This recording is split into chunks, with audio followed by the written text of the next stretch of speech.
क्या किसान को सिर्फ वोट बैंक ही माना गया, जबकि हमने उसे अच्छे अच्छे नाम तो दिए, सम्मान भी दिया उसको, अन्नदाता है, धरती पुत्र है, लेकिन वोट बैंक से ज्यादा राजनीतिक दलों ने उसे कुछ माना नहीं। ऐसा होता तो फिर कारपोरेट वर्ल्ड के लिए जितना खुला दिल होता है उतना खुला दिल उसका आधा हिस्सा भी किसान के लिए इस देश में नहीं होता। जी अभिषेक जी, इस बात में तो कोई दोहराई नहीं है कि किसान को केवल वोट बैंक ही माना गया है, लेकिन वर्तमान स्थिति में तो मुझे ऐसा लगता है कि उसको वोट बैंक भी नहीं माना जा रहा, उसे इस देश का नागरिक भी नहीं माना जा रहा। उसके साथ संवाद करना भी, जैसे ऐसा लगता है कि उसके साथ संवाद करना भी गुनाह हो। एक ऐसा, आप सोचिए, आपको मैं गिफ्ट दूं तो मुझे आपसे पूछना तो पड़ेगा ना कि आपको गिफ्ट चाहिए कि नहीं चाहिए, कैसा चाहिए। 3 कृषि कानून जो पूरी हमारी किसान कौम का और खेती के भविष्य का फैसला करने वाली हो, केवल 17 सेकंड में, मैं पूछना चाहता हूं, केवल 17 सेकंड में 3 बिल पास कर दिए उन्होंने। उनसे, उस किसान से संवाद, 1.5 साल तक वो किसान सड़कों पे बैठा रहा, लेकिन ये सरकार उसे नागरिक के तौर पर भी बिहेवियर नहीं कर रही है। ये बड़ी चिंता की बात है। उसे संवाद तक नहीं कर रही है।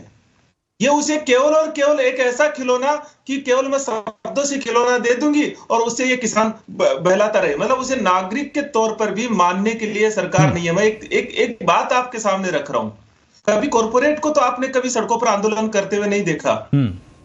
मेरे बीजेपी के मित्र बताते 13.5 लाख करोड़ रुपए उनके राइट ऑफ कैसे कर दिए। उन्होंने तो कभी आंदोलन नहीं किया।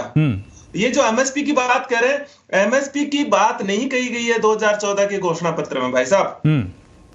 गारंटी, एमएसपी पर न्यूनतम गारंटी के कानून की बात है, एमएसपी की बात नहीं है, और वो स्वामीनाथन आयोग के अनुसार होगा। एमएसपी पर तो केवल 6% खरीद होती है। अब समय कम है, इस बात का जवाब मैं रायन मीणा साहब से ले लेता हूं।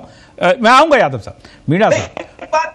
जी मैं आऊंगा आपके पास, एक जवाब दे दीजिए। ठीक, मीणा साहब, एमएसपी गारंटी कानून की बात है और यही है सीधी कि उसको अपनी फसल का, अपनी लागत का, भाई 1.5 गुना की बात है तो 1.5 गुना ना सही, उसमें थोड़ा बहुत कम ज्यादा हो जाए, लेकिन जो लागत लगा रहा है, आप भी किसान क्षेत्र से आते हैं, तो कम से कम उतना तो उसके पास आ जाए कि उसे अपने घर, खेती, अपने को गिरवी ना रखना पड़े कहीं, कि उसकी आज हालत इसी कारण है। मैं बता रहा हूं, जो स्वामीनाथन आयोग ने जो उस रिपोर्ट में पेश किया, या रिपोर्ट उन्होंने पेश की, उसमें से 90% बातें किसानों की मानी गई और मानने के बाद किसानों के हित में निर्णय लिए गए। और जब से उसी के तहत प्रधानमंत्री सम्मान निधि की बात हो, आज मैं राजस्थान की बात करता हूं, माननीय मुख्यमंत्री भजन लाल जी ने 6,000 रुपए की जगह पर 12,000 रुपए किया है और 2,000 रुपए तो इसी बजट में था, 6 के 8,000 कर दिए। अरे मीणा साहब, फिर बात देखिए घूम फिर के दूसरी तरफ चली जाती है जी। किसान ने अपने खेत में जो फसल उगाई, एक कानून बनने की बात है और जिसपे सब हां करते हैं कि उसकी जो लागत आई उसका 1.5 गुना उसको एमएसपी मिल जाएगा यदि वो मंडी में जाएगा बेचने के लिए, इससे कम पे जो खरीदेगा उसके खिलाफ कानून कार्रवाई करेगा। इसको करने में क्या दिक्कत है? आप पैसा तो डाल रहे हैं, लेकिन पैसा डालने का किसान ये कह रहा है कि भाई हमें आप कुछ मत दीजिए, हमारी फसल जो है उस दाम पे ले लीजिए, लागत के 1.5 गुने दाम पे। किसानों के लिए सबसे बड़ा बजट दिया गया है इस बजट में भी, और पहले जब भी जो बजट पेश हुए हैं किसानों के लिए विशेष ख्याल रखा गया है। और आज भी ये सही बात है कि एमएसपी पे देखो हमने दुगनी रेट की है, 1.5 गुनी भी की है। लागत पे 1.5 गुना दोगे तो फिर आप खाद, बिजली, पानी सब महंगा कर दीजिए, कोई दिक्कत नहीं है, नहीं, तो लागत का 1.5 गुना एमएसपी आपको फिर देना पड़ेगा। बिल्कुल, खाद दिक्कत इसीलिए है कि वो सब कुछ महंगा खरीदता है और आज कुछ नहीं जी, खाद भी समय पे मिल रहा है, डीएपी हो, यूरिया हो, खाद पहले उपलब्धता नहीं थी, आज सब जगह खाद की पूरी व्यवस्था है और अच्छा काम हो रहा है। और किसानों के हित में ये जो आज मैं आपसे जी बताऊं, जब राजस्थान सरकार पिछली बार आई, इन्होंने कहा पूरे कर्जे माफ कर देंगे, क्या कर्जा माफ किया? कितना किया? 13,000 करोड़, 1 लाख करोड़ का कर्जा था, 70 लाख किसान। बगल में प्रदीप जी बैठे हैं। प्रदीप जी, बात इतनी सी है कि किसान की जो समस्या है उसके लिए कोई दल, चाहे ये हो या आपका दल हो, उतनी ईमानदारी से नहीं सोच रहा।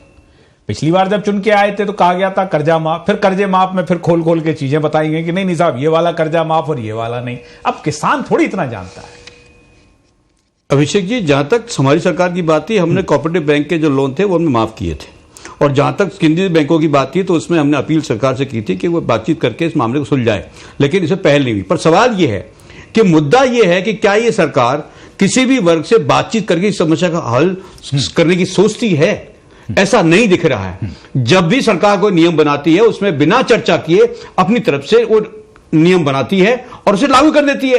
किसानों वाले मामले को लेकर के भी यही हुआ था कि आपने बिना चर्चा किए आपने वो नियम थोप दिए और बाद में किसानों ने जब आंदोलन किया तो आप 3 वापस ले लिए। आज भी वही स्थिति है कि एमएसपी को लेकर आप किसानों से क्यों नहीं बात कर रहे हैं।